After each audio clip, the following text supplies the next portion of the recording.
അടുത്ത വാർത്തയിലേക്ക്. ഓർത്തഡോക്സ് സഭയുടെ മലങ്കര സുറിയാനി ക്രിസ്ത്യാനി അസോസിയേഷൻ ഇന്നാണ്.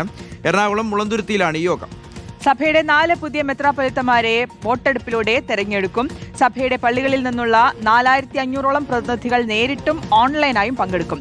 50% വോട്ട് നേടുന്നവരെയാണ് തെരഞ്ഞെടുക്കുക. 6 സ്ഥാനാർത്ഥികളെയാണ് സഭാ മാനേജിംഗ് കമ്മിറ്റി നാമനിർദ്ദേശം ചെയ്തിരിക്കുന്നത്. സജോ ദേവസിയുടെ വിശദാംശങ്ങൾ നൽകാൻ. Good morning Sajo. 4 പുതിയ മെത്രാപ്പൊലീത്തമാരെ വോട്ടെടുപ്പിലൂടെ തെരഞ്ഞെടുക്കും. മറ്റു വിവരങ്ങൾ എന്തൊക്കെയാണ്? ശ്രുതി ഷിഹാസ്, ഓർത്തഡോക്സ് സഭയുടെ മലങ്കര അസോസിയേഷൻ യോഗമാണ് ഇന്ന് മുളന്തുരുത്തിയിൽ നടക്കുക. രാവിലെ മുളന്തുരുത്തി പള്ളിയിൽ വിശുദ്ധ കുർബാന, അതിനുശേഷം മാനേജിംഗ് കമ്മിറ്റി യോഗം ചേരും. തുടർന്ന് അസോസിയേഷനിൽ പങ്കെടുക്കുന്ന മെത്രാപ്പൊലീത്തമാരെ ഈ സമ്മേളന നഗരിയായ വെട്ടിക്കൽ ദയാറയിലേക്ക് സ്വീകരിച്ച് ആനയിക്കും. അവിടെയാണ് ഈ യോഗം നടക്കുക. സഭയുടെ വിവിധ പള്ളികളിൽ നിന്ന് 4500ഓളം പ്രതിനിധികളാകും പങ്കെടുക്കുക. വിദേശങ്ങളിൽ നിന്നടക്കമുള്ള പ്രതിനിധികൾ ഓൺലൈനായിരിക്കും പങ്കെടുക്കുക. 6 സ്ഥാനാർത്ഥികളാണുള്ളത്.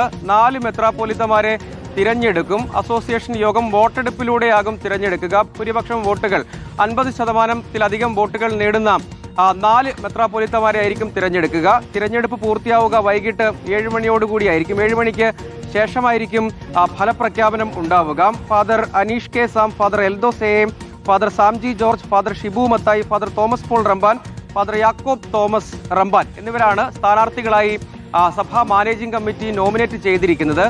മുളന്തുരുത്തിയിൽ അസോസിയേഷൻ നടക്കുന്നു എന്ന സവിശേഷതയുണ്ട്. മറ്റൊന്ന്, ഏതാണ്ടൊരു നൂറ്റാണ്ടോളമായി തുടരുന്ന സഭാതർക്കം, പള്ളിത്തർക്കം ഒരു വശത്ത് നിൽക്കുന്നുണ്ട്.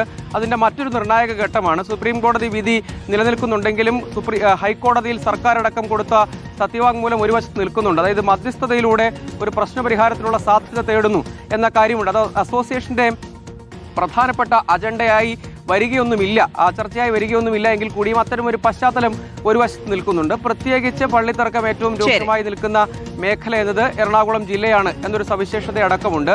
ഒപ്പം സഭയുടെ തുടർന്ന് അങ്ങോട്ടേക്കുള്ള സഭയുടെ അധ്യക്ഷൻ കൂടിയായ വ്യക്തമാണ്. സജോ ദേവസിയാണ് വിശദാംശങ്ങൾ നൽകിയത്.